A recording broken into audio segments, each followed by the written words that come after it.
Hello दोस्तों, क्या हाल चाल है। मैं प्रोग्राम शर्मा एक बार फिर आप लोगों का स्वागत करता हूँ अपने प्यारे से परिवार बहन भाई। दोस्तों, बात करते हैं आज की क्लास की। तो बहुत ही महत्वपूर्ण टॉपिक मैं यहाँ पर स्टार्ट करने वाला हूँ आज। और ऐसा टॉपिक है जो बिल्कुल भी बच्चों की समझ में नहीं आता है और उसको मैं आज आपकी अकल के अंदर उतारूंगा। ठीक है, चलिए तो स्टार्ट करते हैं आज के टॉपिक को।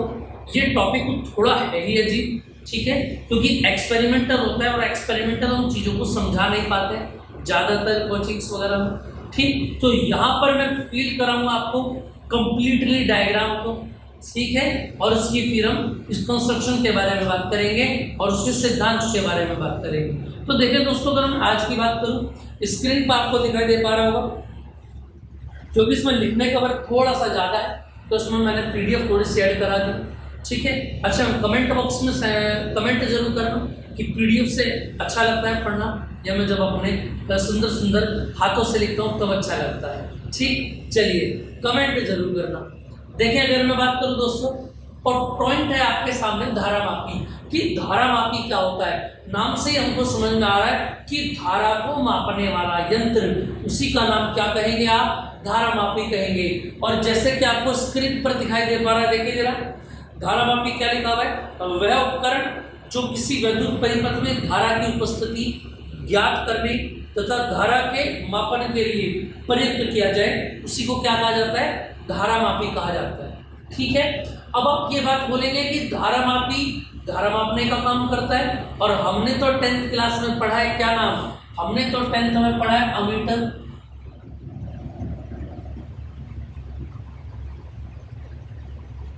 ये भी तो धारा मापने का काम करता है, बोलेंगे कि नहीं बोलेंगे, बताइए जरा, ये भी तो धारा मापने का काम करता है। तो बच्चों मेरी बात सुनो ध्यान से, याद रखना धारा मापी और एमीटर में सबसे बड़ा अंतर क्या है, कि जो धारा मापी होगा,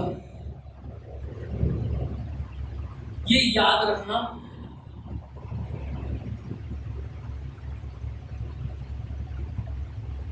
न्यूनतम धारा को भी माप सकता है। क्लियर है, इतनी बात समझ में आ रही कि धारा मापी जो होगा वो न्यूनतम धारा को भी मापने का काम कर सकता है। क्लियर है। और दूसरी बात अगर हम बात करें एमीटर की, तो यह क्या करता है कि साधारणतः धारा को मापता है।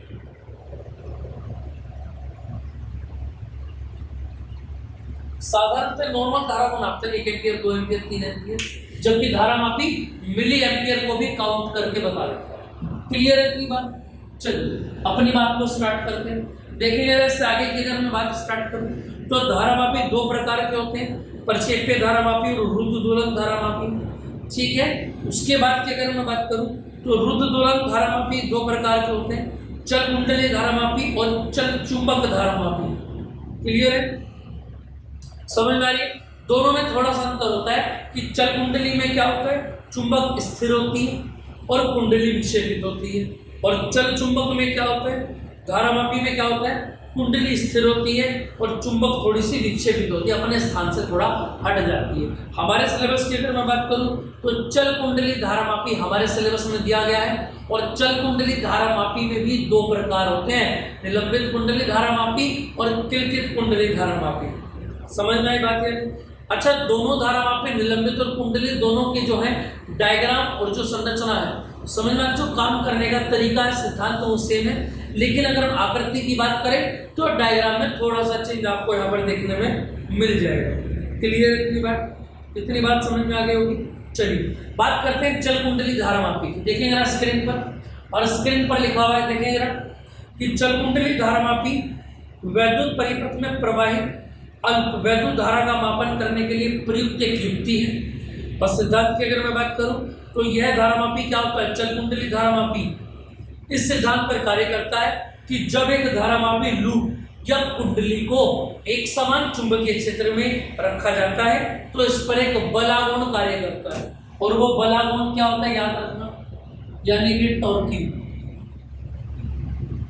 और वो बलागुण होता है टोय। इतनी बात समझ में आ पाई, क्लियर है इतनी बात, उसी को क्या बोलते हैं, टोय।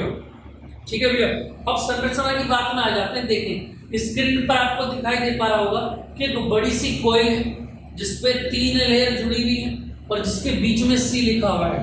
आगे की बात करूं, उसके ऊपर एक दर्पण एम लगा हुआ है और फिर एक पतली सी पत्ती ऊपर को जा रही है जो सीधा X पॉइंट से जुड़ के क्रॉस हो रही है और लेफ्ट में मुड़ के कहां पर जा रही है, T से बंधी हुई है, T1 से।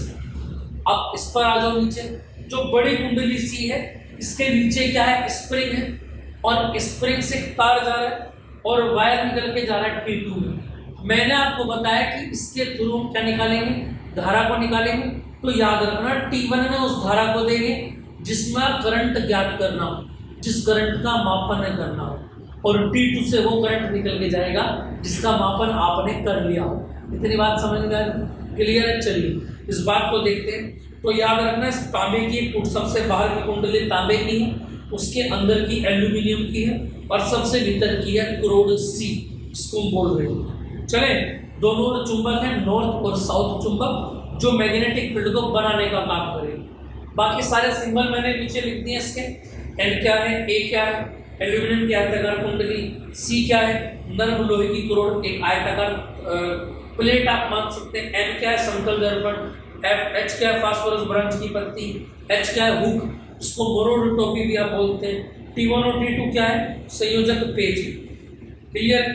चलिए इसके बाद एक डायग्राम दिखाई दे रहा है किलकित कुंडली धारा मापन, ये भी वही समझ में आ सकती है बात। बिल्कुल इस डायग्राम को भी आप देख लीजिए और इसमें भी मैंने आपको बताया कि दोनों चुंबक लगे हुए हैं और दोनों चुंबक के बीच में क्या लगा हुआ है, एक धारामापी लगा हुआ है इसी प्रकार का जिसमें स्प्रिंग है, संकेतक P लगा हुआ है, आयताकार कुंडली A है और P1 और P2 किलकित है।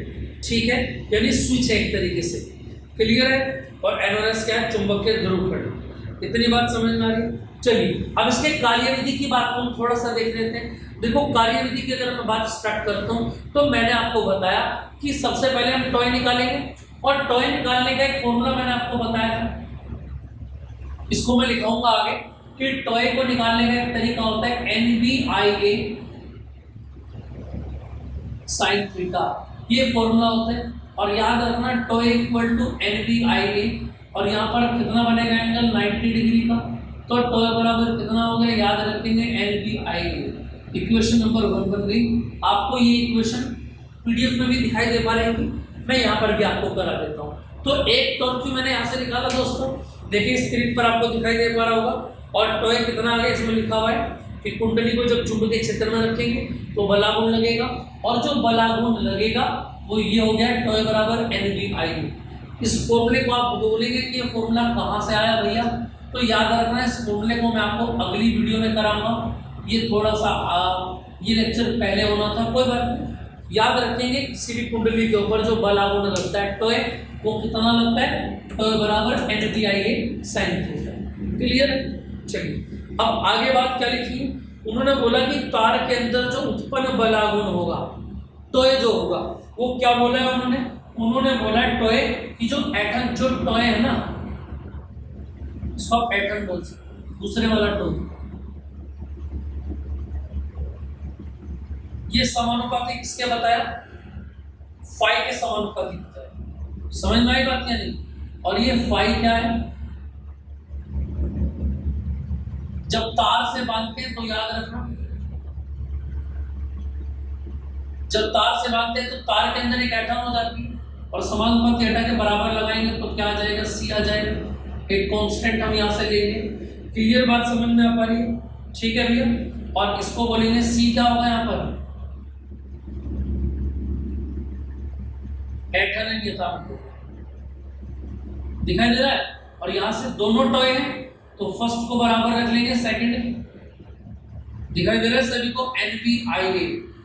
भाई इसकी वैल्यू किसके बराबर आ जाएगी, बोलो C × 5 आएगी कि नहीं आएगी, और I बराबर कितना आ जाएगा, बोलो C × 5 ये NBA को नीचे ले लो, NBA को नीचे, और ये क्या आ गया आपका I का फॉर्मूला।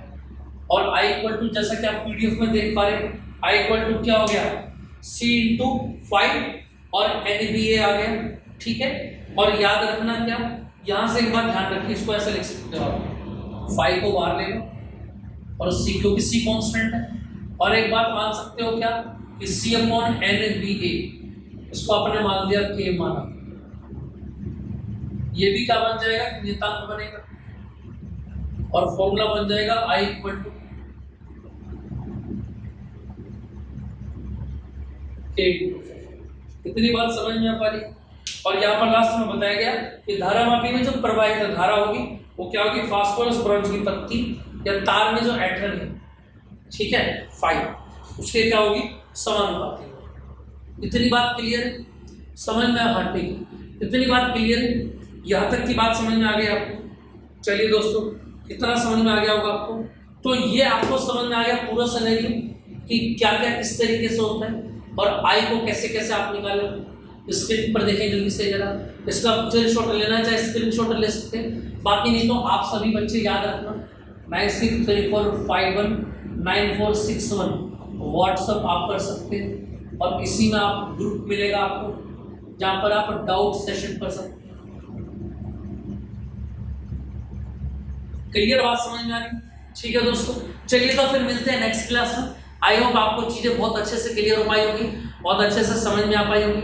नेक्स्ट क्लास में मिलेंगे आपके साथ और कुछ नए टॉपिक्स के साथ और बहुत ही सरल तरीके से हम पढ़ाएंगे आपको भौतिक विज्ञान। जय हिंद दोस्तों।